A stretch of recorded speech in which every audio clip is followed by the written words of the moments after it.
ඉතින් welcome back කියලා සියලු දෙනා සාදරයෙන් පිළිගන්නවා පහින් YouTube channel එකට තවත් අලුත් වීඩියෝ එකක් එක්ක. ඉතින් හැමෝම මගේ උග කාලයක් තිස්සේ අහපු වීඩියෝ එකක් තමයි සාමාන්‍ය full set. ඒ කියන්නේ keyboard monitor mouse keyboard ඔය හැම දෙයත් එක්කම රුපියල් 40000කට විතර ගෙදරදීම හදා ගන්න පුළුවන් PC එකට අඩුම කීයක් ඇයිද කියලා.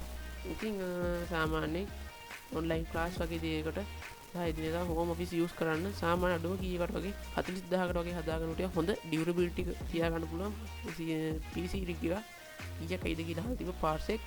ඉතින් අද මේ සම්පූර්ණ විදිහින් කතා කරන්නේ 40000කට විතර හදාගන්න පුළුවන් සම්පූර්ණ keyboard monitor mouse මේ හැම දෙයත් එක්කම යන අඩුම වියදම් low budget gaming computer එක games ගහන්නම computer එක ගැන. ඉතින් මේක පළවෙනි සඳහන් කරන්න ඕනි. ඉතින් මම මේක තෝරගෙන i3 4Gen CPU එක ඔයගොල්ලෝ දන්නවා ඉතින් i5 ඉතින් ගත්තත් i3 කිව්වත් ඉතින් ගොඩක් හොඳ CPU එකක්.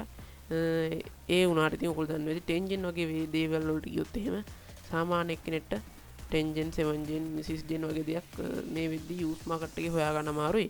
ඉතින් බහුලව use market එකේ හොයාගන්න තියෙන හොඳම option එක තමයි 4 gen items ටික. ඉතින් 4 gen i3 i5 i7 කියන මේ variation තුනම ඔයගොල්ලන්ට හොයාගන්න පුළුවන් ගොඩක් අඩුවට මාකට් එකේ. ඉතින් මාකට් එකේ ඊට අඩුවට තියෙන හොඳම i3 processor එක තමයි i3 4 gen එක. ඉතින් i3 4 gen එක ගැන කතා කරනකොට ඔයගොල්ලන්ට අමුතුවෙන් කියන්න දෙයක් නැහැ. මම ඊට කලින් කියලා තියෙන මේ ගැන සම්පූර්ණ විස්තරය. ඉතින් i3 4 gen එක සමානයි Intel අලුතෙන්ම ආපු Intel Pentium G එක ආව 11 gen Pentium G එකත් එක්ක G එකේ ගානටත් වැඩිය සමාන තැනුත් තියෙනවා. ඒ වුණාට මේකේ ස්පීඩ් එක ඊ ගානෙම තියෙනවා. ඉතින් ඔය දේවල් එක්ක i3 4 gen එක අද කාලේ ගෙදර යූස් කරන එකට හොඳටම ප්‍රමාණවත් GTA 5 වගේ ගේම් එකක් උනත් ඔන්බෝඩ් ග්‍රැෆික් වලින් සෙල්ලම් කරන්න. ඉතින් මේ CPU එක මම ඉතින් වර කලින් කියලා 8500ක විතර නෝ ලංකාවේ ඇතුළත මේ i3 4 gen එක මේ තියෙන ස්පෙસિෆිකේෂන් එක. ඉතින් මේකට කැලප හොඳ මදර්බෝඩ් එකක් තිබේ. ඉතින් කාලයත් එක්ක අප්ඩේට් එකකට යන්නේ කෙනෙක්ට ගෙදර හෝම් ඔෆිස් යූස් කරන හදන PC එකක් ටිකටම අප්ඩේට් කර යන්න ඔයගොල්ලෝ බලාපොරොත්තු වෙන්නේ. ඉතින් එහෙම එකකට ගන්න පුළුවන් low budget option එක තමයි මේ B85 MG කියන මොඩල් එක. මෙතන MG කියලා තියෙන MK කියන එක MC කියන එකක් තියෙනවා. ඉතින් මේ කොයිකට කියලා ඉතින් ෆෑන් හද RAM slot 4 දිනක් ගන්න එක නම් ගොඩම හොඳයි. මොකද ඔයගොල්ලන්ට පසු කාලීන අප්ඩේට් එකකට ගියත් ඉතින් 16GB RAM වගේ දෙයකට වගේ යනවනම් කෙලින් 4GB RAM ආදර කරගෙන ගහ ගන්න පුළුවන්. ඉතින් මේක ඉතින් single slot graphic card slot එකක් එන්නේ dual slot එන්නේ නැහැ. ඉතින් ඒ වගේ මේ ඔයගොල්ලන්ට පේන ඉතින් 6GB පෝටුත් මේකේ include වෙලා තියෙනවා කියලා. ඉතින් ඔය දේවල් එක්ක මේ මදර්බෝඩ් එක ඉතින් ඕගොල්ලන්ට ලංකාවේ ඇතුළත ගෙවන ගානට සාධාරණ මුදලකට හොයාගන්න පුළුවන් කමකුත් නැහැ. මේ කරන් ඉතින් ලංකාවේ ඇතුළත වෙනවා මේ විදි රුපියල් 8500ක තියෙන මේ මදර්බෝඩ් එකක්. ඉතින් අපි ඒක ඇඩ් කරගමු අපි quotation එකට. ඉතින් RAM ගැන කතා කරද්දී මම නම් ඉතින් 8GB RAM තමයි ගොඩක් වෙලාට නිර්දේශ කරන්නේ ඕගොල්ලන්ට 4GB RAM එකට යන්න නැතුව. ඉතින් කාට හරි පුළුවන් මෙතන තනි single 4GB එකට යන්න. 4GB RAM මේ විදිහට ඔයගොල්ලන් ඇති 3200 3400 මුදලකට ගන්න පුළුවන්. 8GB RAM එකේ රුපියල් 6500 වගේ තමයි වෙන්නේ. ඊට තව රුපියල් 2000කට තමයි වැඩි වෙන්නේ.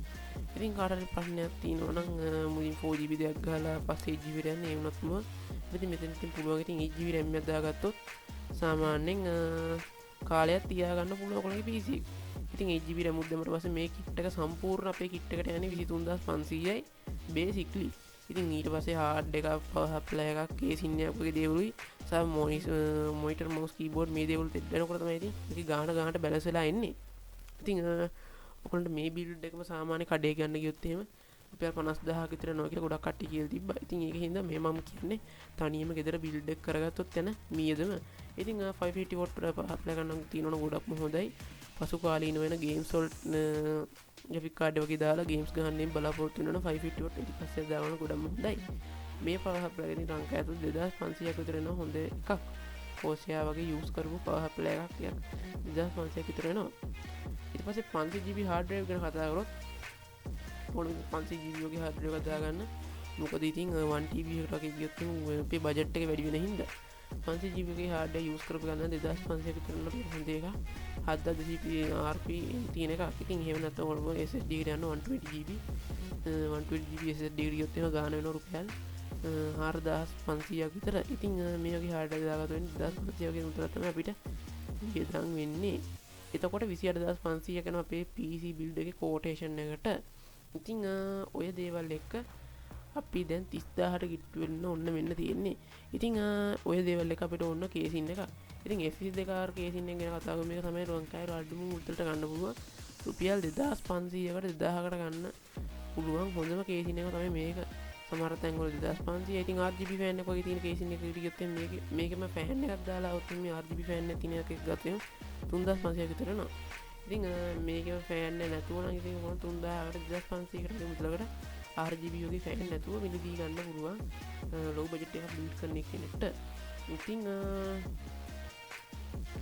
මේ කේසින් එකත් එක්ක මේක සම්පූර්ණයෙන්ම වෙනවා. මේ කේසින් එක රුපියල් 2500ක දෙනවා ලංකාවේ ගොඩක් තැන්වල.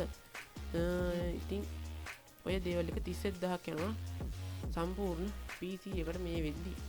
ඉතින් ඔය දේවල් එක ඊගාට මොනිටර් එකකුයි මවුස් එකකුයි කීබෝඩ් එක ඔය දේවල් තෝනේ.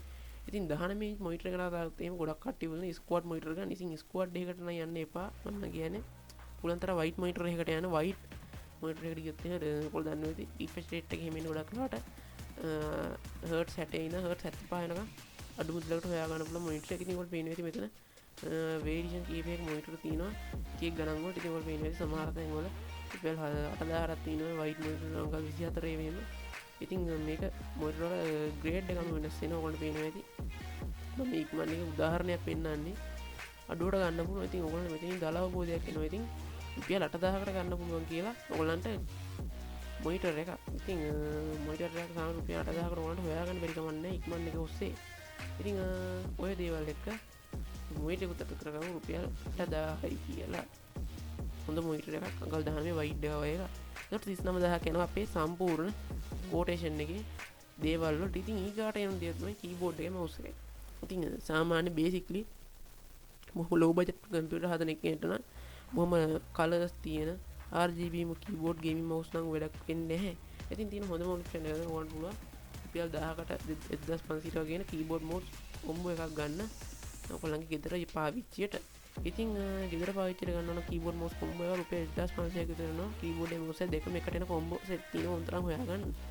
ඒකට 40500ක් යනවා. ඉතින් පවර් කේබල්ස්, තර්මල් පේස්ට් ඊට පස්සේ ඔයගොල්ලෝ දන්නවා ඇති SATA කේබල්ස් ඔය දේවල් වලට රුපියල් 1000ක් විතර අමතර වියදම් වෙනවා. පවර් කේබල් උක් ගන්න ඕනේ, VGA කේබල් එක ඒ දේවල් එක්ක. ඒතකොට 41500ක් වෙන සම්පූර්ණ PC එකකට. ඉතින් මොන්ටි අදගෙන ආව හැමෝම ඉල්ලපු සම්පූර්ණ PC එකකට යන මිද්දල රුපියල් 41500ක් යනවා i3 4th gen එකක් ලංකාවේ ඇතුළත හදාගත්තොත් සම්පූර්ණයෙන්ම. ඉතින් මේ වීඩියෝ හොඳයිද? එහෙනම් ලයික් කරන්න. තව යාළුවන්ට බලන්න ෂෙයා කරන්න පුළුවන් ෂෙයා කරන්න. ඉතින් මේ වීඩියෝ හොඳයි නම් කමෙන්ට් උත් දාන්න ඕගොල්ලන්ගේ. ඉතින් එහෙනම් හම්බෙමු තවත් අලුත් වීඩියෝ එකකින්. ඔයගොල්ලන්ට සුබ දවසක්.